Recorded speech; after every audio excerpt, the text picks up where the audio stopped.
Telangana government అంటే Congress government ఏర్పడగానే మొట్టమొదలుగా మాకు 6 గ్యారంటీలలో మేము రెడీగా ఉన్నాం, చేసేసాం, 100 రోజుల్ని అన్నీ చేసామని చెప్పుకుంటూనే ఆశ్చర్యం ఏంటంటే మేము 60 రోజుల్లోనే మేము 6,000 ఉద్యోగాలు ఇచ్చాం, 30,000 ఉద్యోగాలు ఇచ్చామని చెప్పింది. నిజంగానే ఇచ్చిందేమో అని అనిపించింది మనకు. ఎందుకంటే గ్రౌండ్లో బహిరంగ సభ పెట్టి ఆ నిరుద్యోగులందరినీ పిలిపించి ఉద్యోగ పత్రం స్వయంగా ముఖ్యమంత్రి గారే వాళ్ళ చేతికి అందించాడు. అందించినప్పుడు ఉద్యోగం ఆయన ఇచ్చినట్టే ఫీల్ కావాలి కదా చూసే వాళ్ళందరూ కూడా.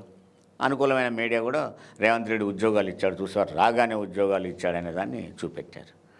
కానీ ఇక్కడ ఆలోచించాల్సింది ఏంటంటే, ఒక ఉద్యోగం ఇవ్వడము అంటే ఫస్ట్ నోటిఫికేషన్ వేయాలి, 2 పరీక్ష రాయాలి, 3 సెలెక్ట్ కావాలి, ఆ తర్వాతనే ఉద్యోగం ఇవ్వాలి. నేను రేవంత్ రెడ్డిని అడుగుతున్నాను, అసలు నువ్వు ఇచ్చిన ఉద్యోగాలకు నోటిఫికేషన్ ఎప్పుడు పడ్డది? ఆ నోటిఫికేషన్ పడ్డది 2022లో. అప్పుడు నువ్వే ముఖ్యమంత్రి కాదు. 2022లో నోటిఫికేషన్ పడితే ఎగ్జామ్ రాసింది 2023లో. సెలెక్ట్ అయిన తర్వాత ఉద్యోగాలు చేతికిచ్చే సమయంలో ఎన్నికల కోడ్ వచ్చింది, దాంతో ఉద్యోగాలు ఆపారు. నోటిఫికేషన్ ఇచ్చింది 22లో, ఎగ్జామ్ రాసింది 23లో, ఎన్నికల కోడ్ వచ్చింది, ఎన్నికల కోడ్తో ఆగబడింది.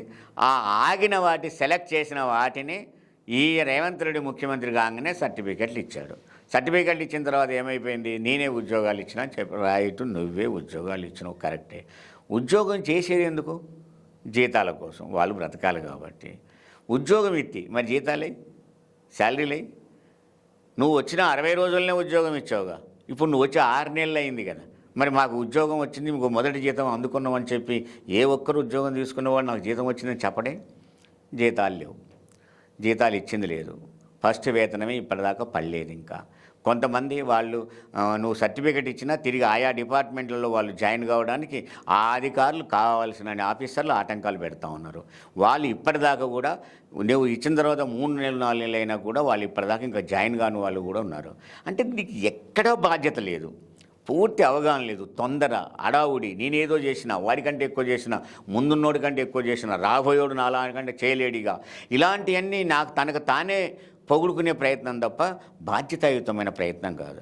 ఎస్ సరే, ఎవరిచ్చినా సరే ఉద్యోగాలు నీ చేతి నుంచి వచ్చావు, మరి వాళ్ళకి భద్రత కల్పించాలి కదా, వాళ్ళు జాయిన్ కావాలి కదా, వాళ్ళకి జీతాలు ఇవ్వాలి కదా. నువ్వు డబ్బులు ఇచ్చావా అంటే అది నీకు కనపడదు. నేను అనేది ఏంటంటే అతి తొందర, మొదటికి మోసం అని చెప్పేసి నేను ఇప్పటికి కూడా అడుగుతున్నాను, వాళ్ళకి జీతాలు ఇమ్మీడియట్గా వాళ్ళని జాయిన్ చేసుకోవాలి, వాళ్ళకి జీతాలు ఇవ్వాలి.